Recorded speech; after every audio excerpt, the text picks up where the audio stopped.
setelah kubur.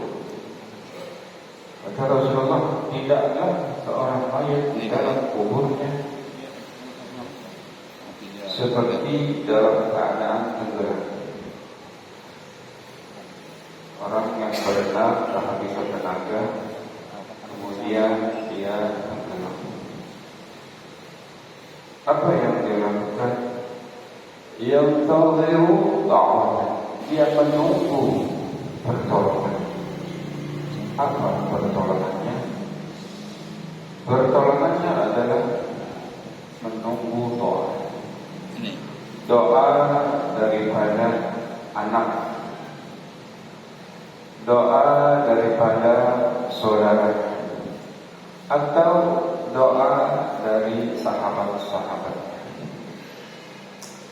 Kalau itu terjadi, fa'idha khuliqat ahabbu ilaihi fid dunya wa ma fiha. Dia lebih mencintai doa, dia lebih mencintai kiriman sedekah daripada dunia beserta isi. Fa idza khalaqat habu ilaiha min ad-dunya wa ma fiha.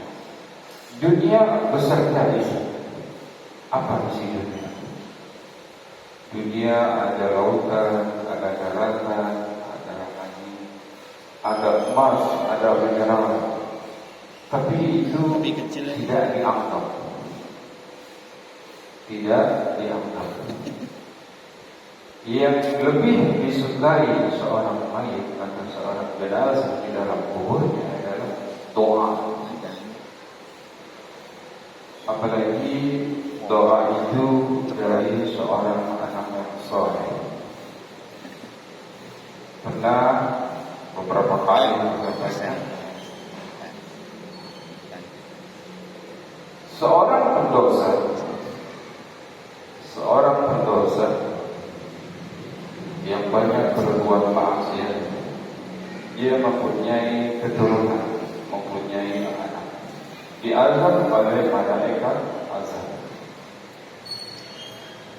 Pada saat itu malaikat azab menghentikan siksaan. Sang pendosa bertanya, lima tarihi min apa? Wahai malaikat, kenapa engkau berhenti memukul aku, mengazab aku? Kata malaikat azab, kaf ana amruk wa walad istighfarnak fid dunya. Bagaimana aku memukul kamu, bagaimana aku mengazab kamu, sedangkan anakku di dunia memohon ampun kepada Allah. Betul? Jadi kekuatan doa dari seorang anak ini sangatlah diharapkan oleh seorang jenazah. Karena dengan doa ini orang atau jenazah yang sedang diazab itu bisa dihentikan. Masya Allah, tabarakallah, kekuatan doa dari seorang anak kepada orang tuanya sangat mujarab. Apalagi kita mengirimkan hadiah berupa amal saleh, hadiah berupa sedekah. Dalam riwayat lain, Rasulullah Sallallahu Alaihi Wasallam pernah bersabda, Ya Ali, wahai Ali, tasaddaq ala mautana, bersedekahlah kamu atas ahli warismu yang telah meninggal dunia. Fa inna Allah Ta'ala qad wakala malaikatan, sesungguhnya Allah Subhanahu wa Ta'ala telah menugaskan, telah mewakilkan kepada para malaikat-malaikat. Yahmiluni sadaqah min hayati lail. Sadaqah, pahala sadaqah dari orang-orang yang hidup kepada orang-orang yang telah meninggal dunia. Kemudian orang-orang yang telah meninggal dunia fayafrahu, sangat senang, sangat bahagia. Fayafrahu asaddu fayafrahu fid dunya. Kebahagiaannya, kesenangannya sewaktu dikirimkan pahala sedekah melebihi kebahagiaannya sewaktu ia hidup di dunia. Ma'asyiral muslimin rahimahullah. Makanya berbahagialah orang tua yang telah mempunyai anak, dan anak itu menjadi anak yang saleh.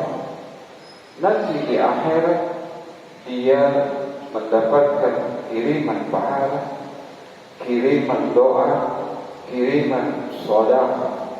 Itu hadiah yang tidak terhingga. Yang dikatakan dalam hadis tadi, khairu minad dunya wa ma fiha, lebih dihargai, lebih disukai seorang jenazah di dalam dunia alam akhirat daripada dunia beserta isinya. Ma'asyiral muslimin rahimahullah. Dalam Islam ini merupakan agama yang benar-benar adil. Agama yang benar-benar adil. Kita diberikan kebebasan dan tidak ada paksaan untuk memeluk agama Islam. Seandainya kita telah memeluk agama Islam, harus bersedia diatur. Lain perkara dengan orang yang ingin bebas, tidak mau diatur oleh Allah. Kita yang hadir di sini mungkin sepakat bahwa kita ini ciptaan Allah Subhanahu wa Ta'ala. Allah Subhanahu wa Ta'ala memberikan kebebasan kepada kita untuk memilih surga atau neraka. Fa'alhamaha fujuraha wa taqwaha.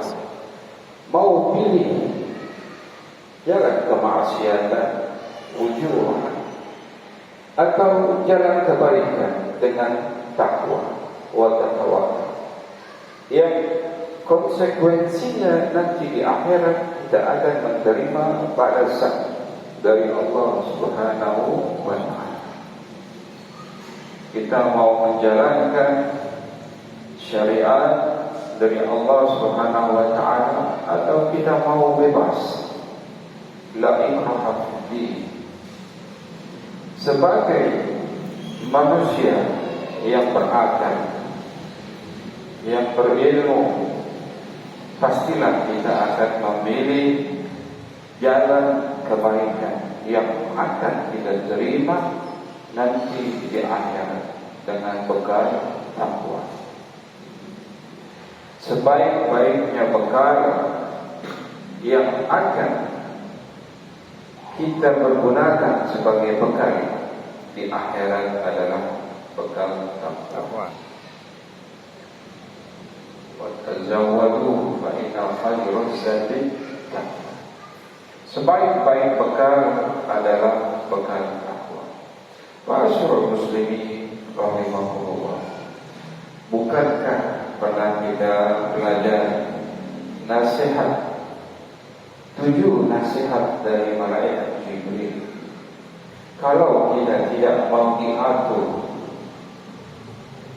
oleh syariat Allah, malaikat Jibril telah memberikan satu pelajaran kepada baginda Nabi besar Muhammad sallallahu alaihi wasallam. Isma syi'ta fa innaka mayyit. Wahai Muhammad, berlakulah kamu, berbuatlah seenakmu, semaumu di dunia ini. Tapi ingat, maut akan menjemput kamu. Saat ini banyak sekali kita lihat gonjang-ganjing di negara kita. Bahkan ada leader koruptor. Karena saking besarnya, dari mulai BUMN Pertamina, dari mulai PM5, banyak sekali koruptor-koruptor. Kalau kita melihat keadaan itu miris, tapi untuk orang yang mengkaji ilmu agama, kembali ke pelajaran yang diberikan malaikat Jibril kepada baginda Nabi besar Muhammad sallallahu alaihi wasallam, berlakulah semau kamu, korupsilah sebanyak-banyaknya. Silahkan mau korupsi 7 turunan tidak akan habis, silahkan. Tapi ingat, harta yang engkau ambil bukan hakmu, milik negara, walaupun 1 rupiah, taubatmu tidak akan diterima sebelum engkau mengembalikan dan memohon maaf kepada seluruh rakyat Indonesia yang telah membayar pajak. Kalau kita punya kesalahan, punya dosa kepada Allah Subhanahu wa taala, mudah saja mengakui, menyesali, dan mengganti amal-amal kemaksiatan, amal-amal dosa kita dengan amal-amal kebaikan. Selesai dengan taubatan nasuha. Tapi kalau kita menzolim, berdosa, mengambil hak-hak orang lain, terutama hak seluruh rakyat Indonesia, apalagi hak-haknya fakir miskin, itu kita harus memohon maaf, keikhlasan dari seluruh rakyat Indonesia yang kita zalimi. Wahai pejabat yang telah berlaku korupsi, silahkan, fa innaka mayyitun, maka ingatlah maut akan menjemput kamu. Ini patut kita jadikan ibrah, kita jadikan pelajaran, kita jadikan mau'izatun hasanah. Seumpama kita mengambil hak orang lain sengaja atau tidak sengaja, pulang dari masjid memakai sandal jepit yang harganya 5.000 rupiah, 10.000 rupiah barangkali, maka orang yang memiliki sandal jepit tersebut akan menuntut di akhirat untuk menggantikan harga yang hilang. Harganya 10.000 dengan 70.000, dengan 70 amal sholat kita yang terima Allah Subhanahu wa ta'ala. Dalam hidup kita berapa amal sholat kita? Tidak kepikiran, Pak. Kalau harta rakyat Indonesia yang diambil oleh para koruptor, dia harus meminta maaf kepada seluruh rakyat Indonesia untuk keikhlasan. Dan kalau tadi sandal jepit saja kita ambil sengaja atau tidak sengaja, kita harus menggantikan dengan 70 waktu sholat yang diterima Allah Subhanahu wa ta'ala. Apakah kita berumur ratusan juta tahun sehingga kita punya waktu sholat yang begitu banyak dan diterima? Tidak. Ma'asyiral muslimin rahimahullah, sekiranya untuk hari ini Sekian, semoga menjadikan amal saleh untuk kita di akhirat nanti. Kita tutup dengan doa pembacaan Al-Quran surah Al-Fatihah. Kita tunjukkan kepada tetangga-tetangga kita yang sedang sakit, semoga diangkat penyakitnya, diberikan kesehatan seperti sedia kala. Kemudian kita doakan kepada tetangga-tetangga kita yang sedang kesusahan, semoga diberikan rezeki yang banyak, yang luas, yang halal, yang barokah. Kita doakan kepada anak-anak kita yang sedang menuntut ilmu, yang sedang berjuang, semoga menjadi anak-anak yang pintar, diberikan kesehatan, kemudian mudah menyerap ilmu pengetahuan secara mudah dan gampang, berbakti kepada kedua orang tuanya. على هذه النية وبكل نية صالحة وإلى حضرة النبي على الفاتحة. أعوذ بالله من الشيطان الرجيم. بسم الله الرحمن الرحيم. الحمد لله رب العالمين الرحمن الرحيم مالك يوم الدين إياك نعبد وإياك نستعين اهدنا الصراط المستقيم صراط الذين أنعمت عليهم غير المغضوب عليهم ولا الضالين آمين. اللهم اجعل افتح لنا أبواب الخير وأبواب النعمة وأبواب القوة وأبواب السعة وأبواب الرزق وأبواب الجنة. اللهم اعتق رقابنا من النار ورقاب من أزواجنا من النار ورقاب آبائنا وأمهاتنا وذرياتنا من النار يا أرحم الراحمين.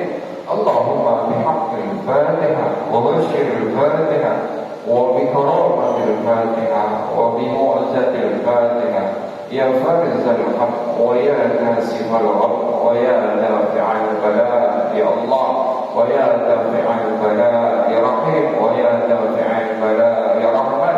دعواهم فيها سبحانك اللهم وتحيتهم فيها سلام وآخر دعواهم من الحمد لله رب العالمين. Lebih kurang mohon maaf. Wabillahi taufiq wal hidayah. Wassalamualaikum warahmatullahi wabarakatuh. Waalaikumsalam warahmatullahi wabarakatuh.